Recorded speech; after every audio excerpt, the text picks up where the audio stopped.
नारायण नारायण नारायण।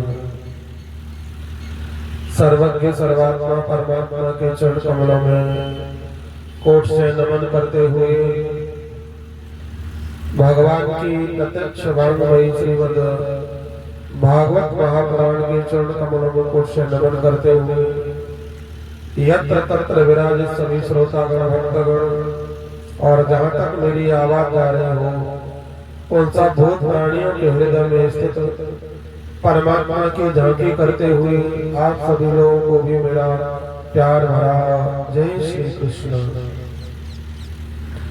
देखिए, गत प्रसंग में हम लोग विचार कर रहे थे कि संसार में देखा जाता है कि कौन सी चीज दुर्लभ है। दुर्लभता के बारे में विचार कर रहे थे कि संसार में क्या दुर्लभ है। संत समागम हरि कथा तुलसी दुर्लभ धोय, शुत दारा और लक्ष्मी पापी के भी हो। बताया जाता है कि देखो, संसार में भोग पदार्थ प्राप्त कर लेना कोई भाग्य की बात नहीं है, कोई दुर्लभ नहीं है। सांसारिक भोग वस्तु प्राप्त करना कोई दुर्लभ नहीं है। तो दुर्लभ क्या है फिर? बोले दुर्लभ ये मानव जीवन है। मानव जीवन दुर्लभ है और मानव जीवन प्राप्त होने के बाद में भी भगवान की कथा और दुर्लभ है। श्रीमद् भागवती वार्ता सुराणाम अपि दुर्लभा। बताया जाता है कि श्रीमद् भागवत महापुराण की कथा देवताओं के लिए भी दुर्लभ है। कैसे दुर्लभ है? तो श्री सूत जी महाराज कहते हैं कि हे सौनकादिक ऋषियों, एक बार क्या हुआ कि राजा परीक्षित जी महाराज को श्रृंग ऋषि ने साथ दिया। साथ ये दिया था कि आज से ठीक 7वें दिन तुम्हारी मृत्यु हो जाएगी। जिस राजा ने मेरे पिता का अपमान किया है, मेरे परम प्रिय पिता का अपमान किया है, उनके गले में मरा हुआ सर्प डाला है, उस राजा की आज से ठीक 7वें दिन तक्षक नाग के डसने से मृत्यु हो जाएगी। तो ये साप लगा हुआ था राजा परीक्षित जी महाराज को। परीक्षित जी को पता चला, श्रृंगी ऋषि ने, शमीक ऋषि ने गौर नाम के शिष्य को भेजा और जाकर के बताया कि राजन, तुमसे बड़ी भारी भूल हुई है और श्रृंगी ऋषि ने आपको साथ दिया है। शाप को सुनकर के राजा परीक्षित जी महाराज घबराए नहीं। बोले, मैंने साधु संतों का अपमान किया है तो इसका फल मुझे अवश्य मिलना ही चाहिए, क्योंकि राजा परीक्षित परम भक्त है और परम भक्त ही अपनी कमियों को देखता है कि मेरे अंदर ये कमी है, मैंने साधु संत ऋषियों का अपमान किया। ठीक ही हुआ कि मुझको साथ मिला। और बताया गौरव शिष्य ने कि महाराज, आज से 7वें दिन तुम्हारी मृत्यु हो जाएगी तक्षक नाग के डसने से। तुम्हें जो भी मुक्ति के लिए प्रयास करना है, आत्म कल्याण के लिए प्रयास करना है, वो करके देख लो। 7वें दिन से आपके जीवन की अवधि। राजा परीक्षित जी महाराज ने अपने जन्म आदि पुत्रों को राजकाज देकर और अनशन व्रत लेकर अन्न जल आदि का परित्याग करके और वो गंगा जी के सुरम्य तट पर आ जाते हैं। अनशन व्रत लेकर गंगा जी के सुरम्य तट पर राजा परीक्षित ने भरी सभा में यह प्रश्न किया कि हे ऋषियों, मैं आप सभी लोगों को दंडवत प्रणाम करता हूँ। मेरा नाम राजा परीक्षित है।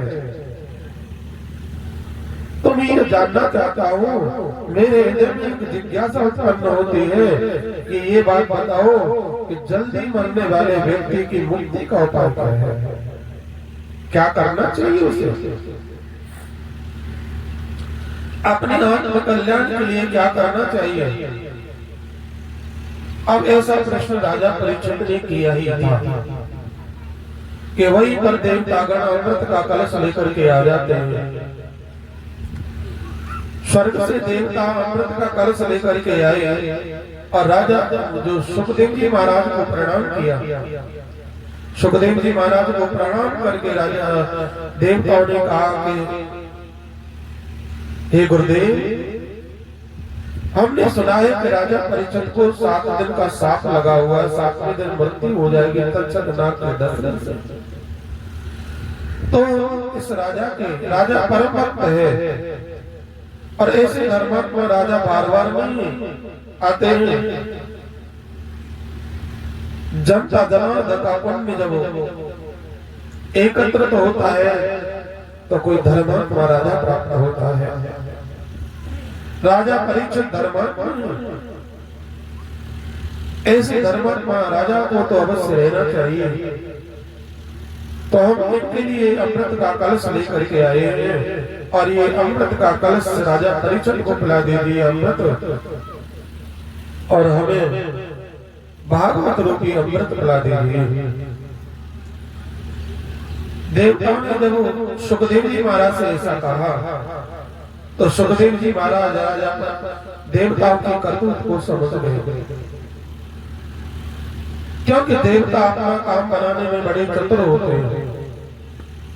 भागवत में लिखा है कि स्व कार्य कुशला, देवता अपना कार्य बनाने में बड़े कुशल होते हैं। देवताओं की कुशलता को देखा, देवताओं की चतुरता को देखा सुखदेव जी महाराज ने, तो कहा कि देवताओं, मैं राजा परीक्षित से पूछ लेता हूँ कि आपका स्वर्ग का अमृत पीना चाहते हैं या भागवत रूपी कथामृत पीना चाहते हैं। क्योंकि जब शिष्य गुरुदेव के पास में जाता है तो गुरुदेव शिष्य की परीक्षा लेते हैं, परीक्षण करते हैं, परीक्षा में पास है या नहीं। परीक्षा के लिए सुखदेव जी महाराज ने राजा परीक्षित से कहा, राजन देखो देवता कितनी अच्छी है, आपकी मृत्यु के भय को टालने के लिए, आपको अधर अमर बनाने के लिए देवता स्वर्ग से अमृत लेकर के आए हैं। राजन क्या ये पियोगे? देखिए सज्जनों, एक तरफ तो राजा परीक्षित के सम्मुख स्वर्ग का अमृत रखा है और दूसरी तरफ भागवत रूपी कथामृत है। सुखदेव जी महाराज ने जब राजा परीक्षित से पूछा, राजन क्या पीना चाहते हो, भागवत कथामृत पीना चाहते हो या स्वर्ग का अमृत पीना चाहते हो, आखिर बताओ। राजा परीक्षित ने कहा, गुरुदेव मैं आपको वंदन करता हूँ, आपको प्रणाम करता हूँ, और मैं ये जिज्ञासा जानना चाहता हूँ, ये बताओ कि स्वर्ग के अमृत में क्या विशेषता है और ये भागवत रूपी कथा अमृत में क्या विशेषता है। तो सुखदेव जी महाराज ने कहा कि राजन जब तुम पूछ ही रहे हो तो मैं अवश्य ही बताऊंगा। स्वर्ग का अमृत अमर तो बना देता है, लेकिन कुछ काल तक क्षीणे पुण्य मंत्र लोक विसर्जी, देवता स्वयं ही अधर अमर नहीं है, कुछ काल तक मृत्यु को टाल सकता है, कुछ काल तक अजर अमर बना सकता है, लेकिन सब कालाधीन है। एक दिन अवश्य मृत्यु को प्राप्त होते हैं। ब्रह्मा तक लोक पर्यंत सब एक दिन अवश्य ही मृत्यु को प्राप्त होते हैं। राजन कुछ समय तक आप अजर अमर बन सकते हो ईश्वर के अमृत को पीने से, लेकिन ये नहीं है कि ये सदैव सदा के लिए आपको अजर अमर बना सके, कुछ समय तक बना सकता है। और भागवत रूपी अमृत ऐसा है कि जो व्यक्ति श्रद्धा भाव युक्त होकर के एक बार भी पान कर लेता है तो वो सदा सदा के लिए अजर अमर हो जाता है। उसका संसार आवागमन बार बार जन्म लेना, बार बार मृत्यु को प्राप्त होना, पुनरपि जननम पुनरपि मरणम पुनरपि जननी जठरे शयनम, ऐसा ये बार बार का जन्म मृत्यु हमेशा के लिए टल जाती है। यद गत्वा न निवर्तन्ते तद धाम परमं मम, और परमात्मा को प्राप्त हो जाता है जीव इस भागवत रूपी कथा अमृत को पान कर लेता है तो। और स्वर्ग का अमृत कुछ काल तक आपको अमर बना सकता है, लेकिन सदैव अमर नहीं बना सकता है राजन। ये मैंने दोनों की विशेषता बताई है। आपके दोनों हाथों में लड्डू है, आप किस लड्डू को ग्रहण करना चाहते हैं? आप आखिर पीना किसे चाहते हैं? आपके दोनों ही हाथों में लड्डू है। एक तरफ तो अमृत कलश रखा है, स्वर्ग का अमृत रखा है, और दूसरी तरफ भागवत रूपी कथा अमृत रखा है। राजन, तुम्हारी स्वेच्छा है, तुम क्या पीना चाहते हो? शुकदेव जी महाराज से राजा परीक्षित ने कहा, गुरुदेव मैं तो हमेशा हमेशा के लिए अधर मर होना चाहता हूँ। मैं तो भागवत रूपी कथा अमृत को पीऊंगा। ये देवताओं का अमृत जो स्वर्ग से लेकर के आए हैं वो अमृत में नहीं पीना चाहता। गुरुदेव आपके मुख कमल से मैं भागवत रूपी कथा अमृत रूपी पान अमृत अवश्य पान करूंगा। देवताओं की इस विद्या को जान करके परम वीतराग श्री सुखदेव जी महाराज ने देवताओं से कहा कि हे देवताओं, को वाचा को मणि ब्रह्मरा तो विचार नहीं तदा देवां जहास। कहा कि हे देवताओं, तुम बड़े चतुर हो, बताओ कहाँ एक कांच का टुकड़ा और कहाँ एक महामूल्य मणि। मणि कांच के टुकड़े की बराबरी नहीं हो सकती है राजन। हे देवताओं, तुम्हारा जो अमृत है वो अमृत कांच की मणि के समान है, और हमारा ये अमृत है ये महामूल्य मणि के समान। तो बताओ ठगिया नहीं है तो क्या है? कोई व्यक्ति कहे कि महाराज अपने ये अंगूठे, अपने जो अंगूठे में पहना हुआ, उंगलियों में पहना हुआ जो कीमती जो हीरा है इसे हमें दे दीजिए और हम इसके बदले में सुंदर सी कोई कांच की मणि आपको दे देंगे। तो क्या वो धोखेबाज नहीं है? क्या वो चतुर नहीं है? क्या कोई व्यक्ति अदला बदली करना चाहेगा? समझदार व्यक्ति अदला बदली नहीं करना चाहेगा। इसलिए देवताओं से कहा, हे देवताओं, ये तुम्हारे जो स्वर्ग के अमृत की और भागवत रूपी कथा अमृत की बराबरी नहीं हो सकते। जाओ, तुम प्रेम से बैठते तुम्हें अवश्य सुनाता, लेकिन तुम अदला बदली की बात करते हो। एवं विनमय जाते सुधा राज्ञा प्रपीयतम प्रपास्यामो वयं सर्वे। आप अदला बदली करना चाहते हो, इसलिए आपको कथा अमृत नहीं मिलेगा। अभक्तांश विज्ञाय न ददौ स कथा अमृतम। देवताओं को अभक्त जान करके और अमृत का कलश, देवताओं को अभक्त जान करके भागवत रूपी अमृत नहीं प्राप्त हुआ। तो उसी दिन से यह सिद्ध हो गया नारायण कि देखो संसार में देखा जाता है तो सबसे दुर्लभ है श्रीमद् भागवत महापुराण की कथा। सुराणामपि दुर्लभः देवानामपि दुर्लभः। ये तो देवताओं के लिए भी दुर्लभ है। इसलिए ये मर्त्य लोक में हम और आप सभी लोगों को सुलभ प्राप्त हो रही है। वह बड़ भागी, वह बड़ा पुण्यशाली व्यक्ति होता है जो भगवान की झरझर अमृत वाणी को सुनता है, भागवत रूपी कथा अमृत को सुनता है। वो बड़ा ही धन्यशाली होता है नारायण। उसके समान धन्य, उसके समान पवित्र दुनिया में कोई नहीं होता। तो देखिए नारायण ने बता रहा था कि संसार में देखा जाता है तो क्या क्या दुर्लभ है। बोले देखो, सबसे पहले तो मानव जीवन ही दुर्लभ है, और मानव जीवन प्राप्त होने के बाद में भगवान की कथा और दुर्लभ है। भगवान की कथा मिलना कोई सुलभता का काम नहीं है, कोई सुलभ नहीं है।